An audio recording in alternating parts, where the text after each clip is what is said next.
Maliit pala yung 200 million. This is spread across so many universities. Dami-dami naman pala ng pera. Bilyon-bilyon ang ginagamit natin dito sa mga paggawa ng guidelines, biyahe, bisita, research kunyari, o pang-evaluate ng performance. Do we really need this huge expense? Integration of natural, green, and renewable energy towards sustainable schools.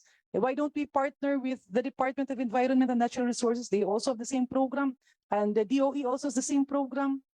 Ang napapansin lang namin, CHED always says, ang daming kailangan ng mga estudyante that apparently you are not that keen on directly giving the assistance to our students. You mentioned about the 799,098,000 utilization of the Higher Education Development Fund for 2023.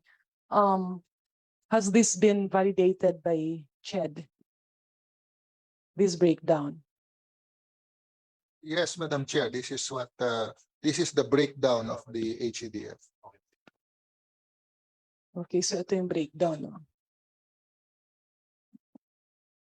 You have here 200 million for building internationalization competitiveness program for Philippine higher education.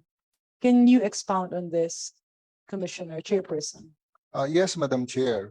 When we started our internationalization program, there were only 15 Philippine HEIs that are internationally ranked. There are now 76. This is because we do a lot of things. We do workshops for interested universities. We train them how to do internationalization. We support their travel to other countries so they can benchmark and work on agreements. And that is where the cost is And going. another thing is for the research development and extension program, it's approximately 139 million. Ano po ito? Can you give us a breakdown of how this was spent? Yeah, that fund, Madam Chair, is given as grants to universities who need assistance.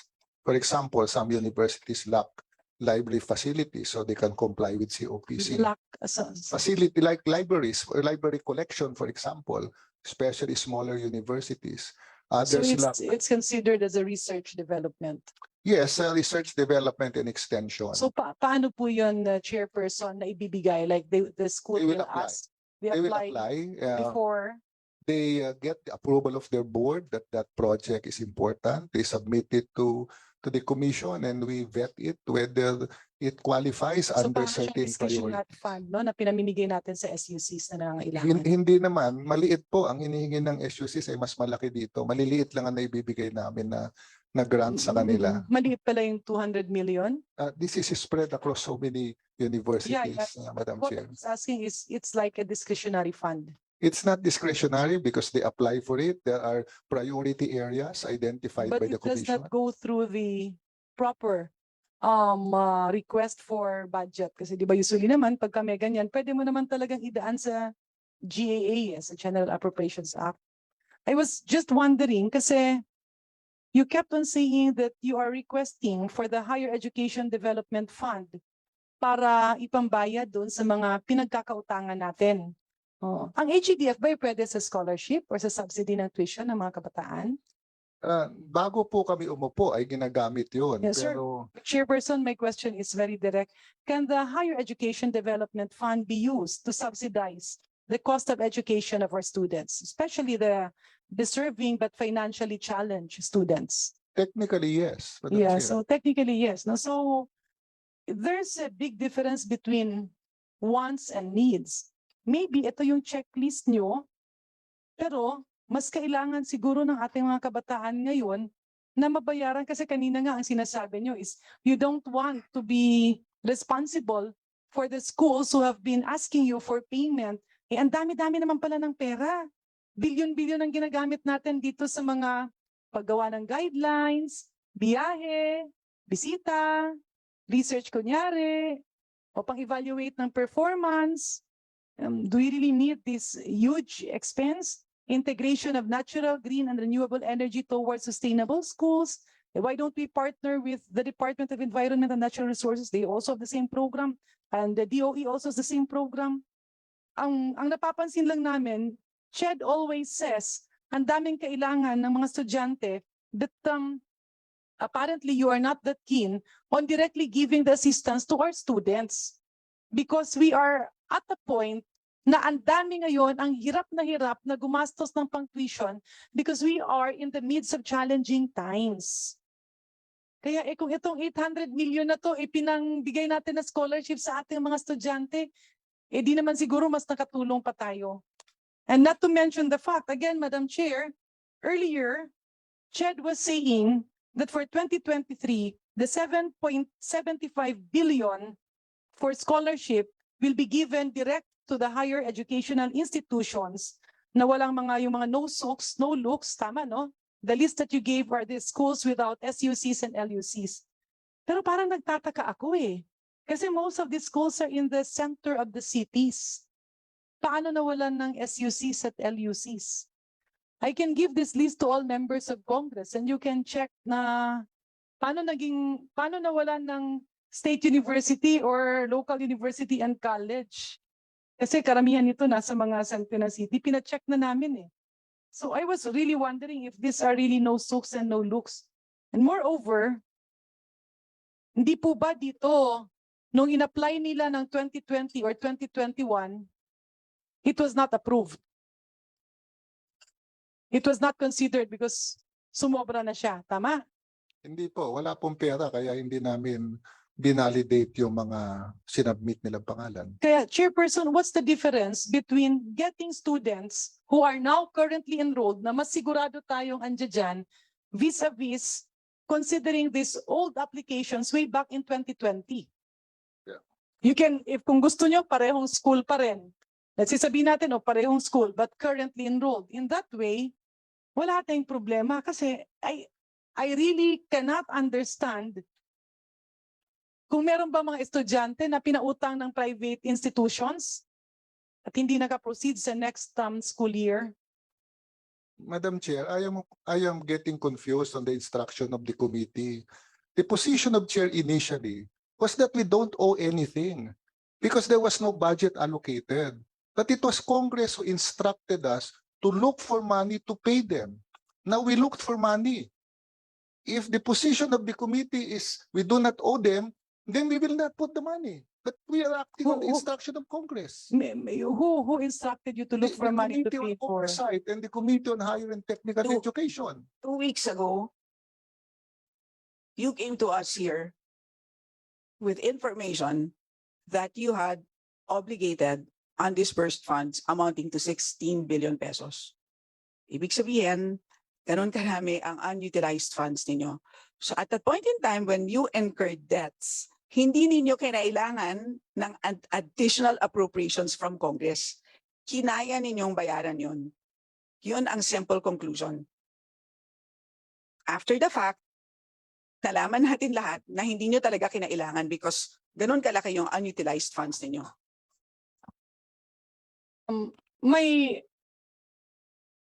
Chairman Popoy, my worry here is we're again going to go back to obligated and then undisbursed because we're talking about 7.75 billion 2023 funding na gagamitin natin for previous years.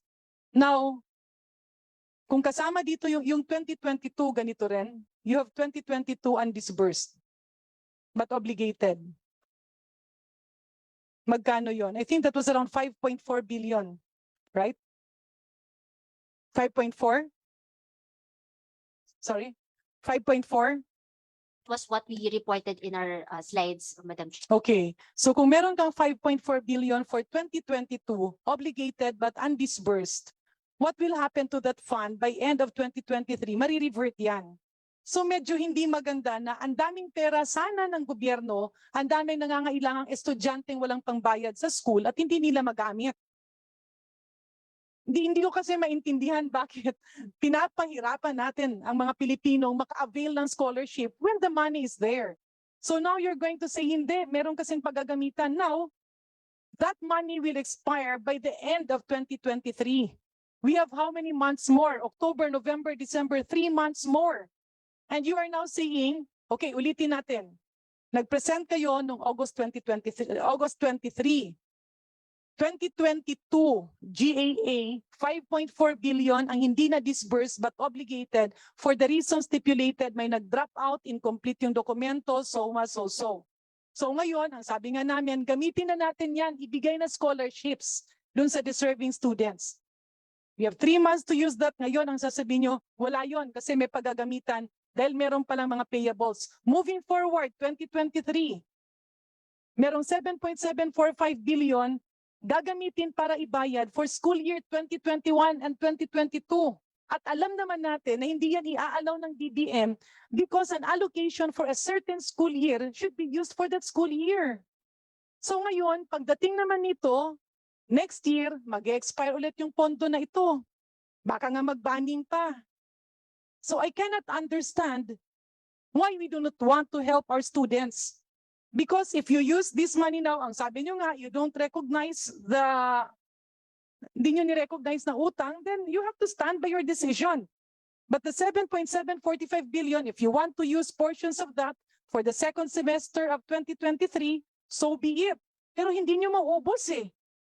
So why don't you just use that for scholarships for this year? Sa dami na mga nag-apply, and you prioritize those who are enrolled in government schools, lalo na yung mga natapyasan ng pondo, and the deserving but poor students enrolled in private schools.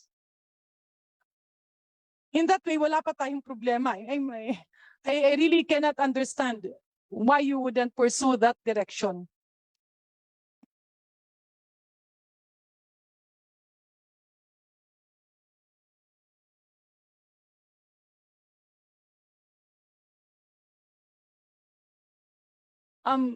Attorney Esteves, Ryan, ito bang 191,739 students?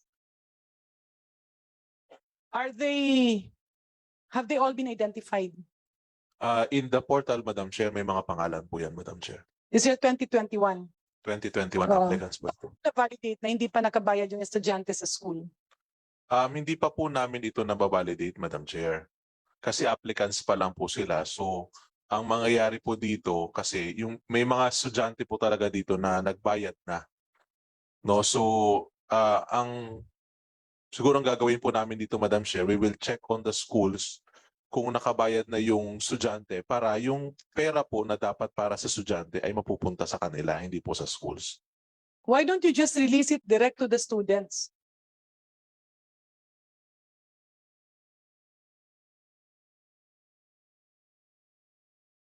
Para sigurado na kung nagbayad na sila, i-refund nyo sa kanila. But then you again have another problem. Because that's allocation for 2023. I mean, I was in the executive before. Let's talk about PhilHealth Premium. Ginusto nung iba na gamitin yung PhilHealth Premium for the indigents and the senior citizens for the previous years. No, 2016 and 2017, 2016 GAA, gustong gamitin for 2014 and 2015 kasi meron na daw batas on senior citizens law pero walang pondo, walang budget. So nung hiningi yon, syempre ang sagot ng DBM, hindi pwede. Kasi that's PhilHealth Premium for the year 2016. So this is enrollment tuition fee for the year 2023 until 2024. So why don't you give that to the students in the next 3 or 6 years? So that matulungan naman natin yung ating mga estudyante nangangailangan. I mean, I am not saying we don't need to pay those in 2021 kung talagang hindi pa sila nagbayad. But then alam naman natin at the end that I know that you know in your heart that it will not be allowed by DBM. Narinig nyo na sila kanina. So may we get the comment of the Honorable Chairperson here. Madam Chair, our contention is that those enrolled in academic year 2022-2023 can be paid through the 2023 GAA because the school year is not finished. So if the legal position of DBM is hindi pwedeng 2021, we can screen out the 2021-2022 freshmen and not pay them. We will only pay the second year, those enrolled in 22-23, second year students, and the freshmen of 2022. 2023. So that will not be 7 billion. That will be a little smaller. This excludes the 5.4 billion of 2022. Kasi pagkaalam ko, yung 2022, portions of that will be paid for the second semester of school year 2022 to 2023. Yes, yes. Kasi Okay. yung 20 that school year does not include PNSL. These are continuing test grantees only who will be paid. So yung ating obligated but undisbursed na 2022 is 5.4 billion. That can be used for 2021 to 2022 second semester. Tama? And 2022 to 2023 first semester. Ang sabi nga ng DBM kanina, if you have a calendar year, let's say 2022 na pondo, pwede mo siyang gamitin ng second semester 2021 to 2022 school year and first semester 2022 to 2023 school year. Do I get it right? Tama?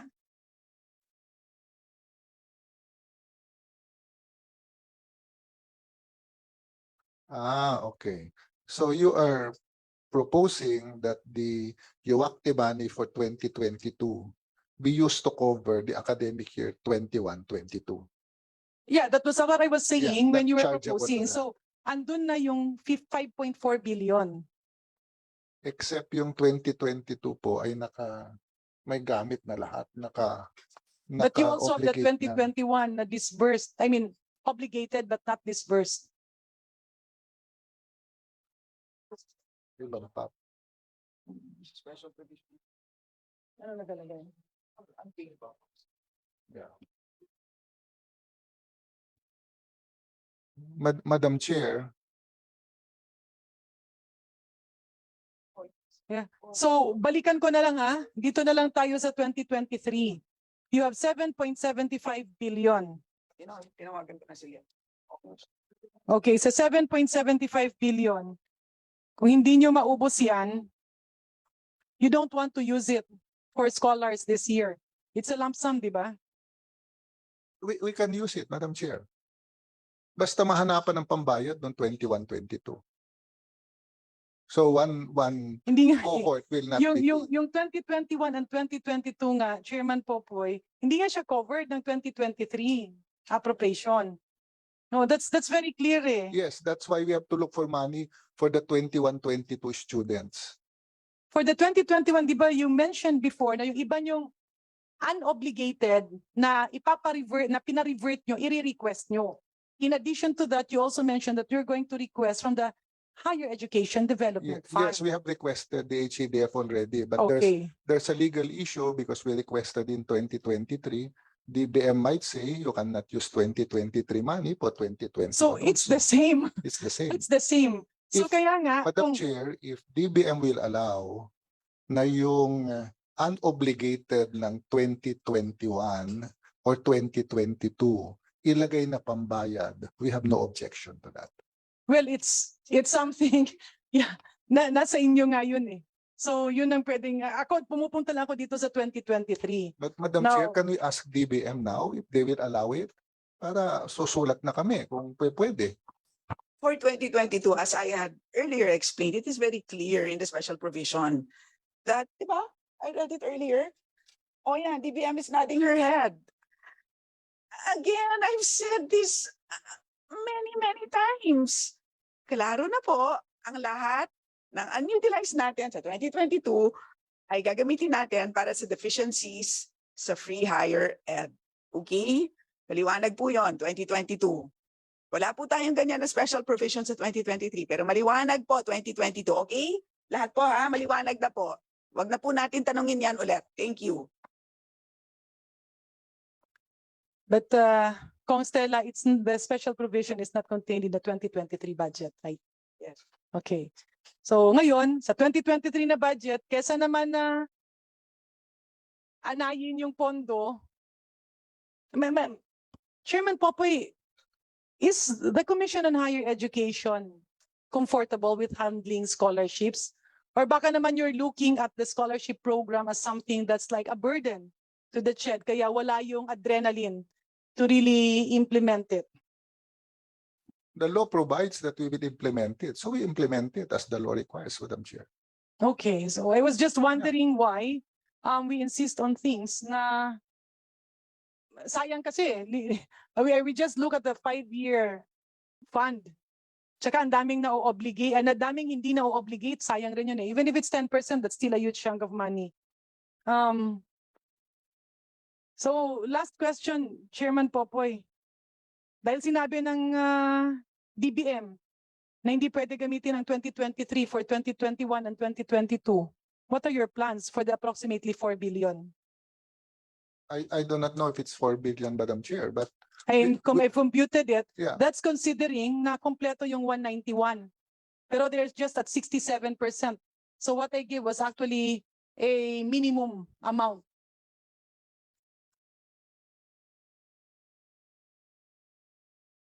$4 billion ba ako? Computation. 4 billion.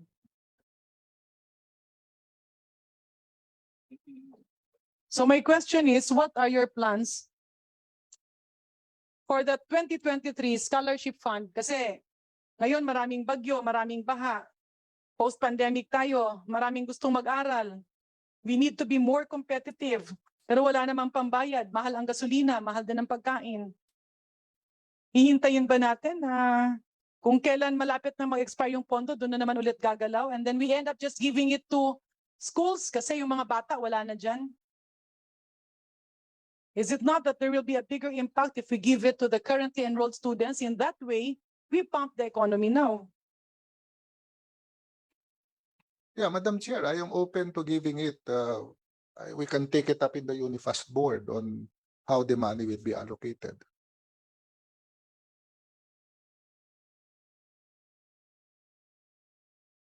And you will be giving us a report on the utilization. Can you assure us that the budget for 2023 will be fully utilized and disbursed? I'm just referring to those as under the scholarship program. Yeah, the implementation is until 2024. So some of it, Yes, it's yeah, 2024. But my question is, can you assure us that, kasi, okay, the life of the budget is until 2024. Pero if we really want to help our country, bibilisan natin ang utilization, especially that these are scholarships to our children, to the Filipino youth.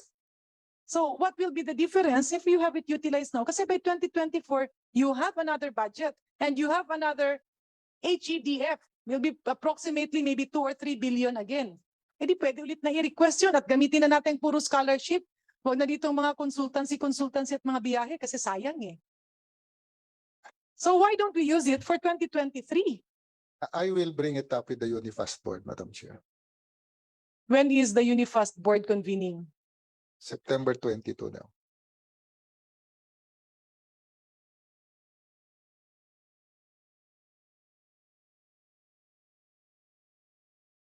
Okay.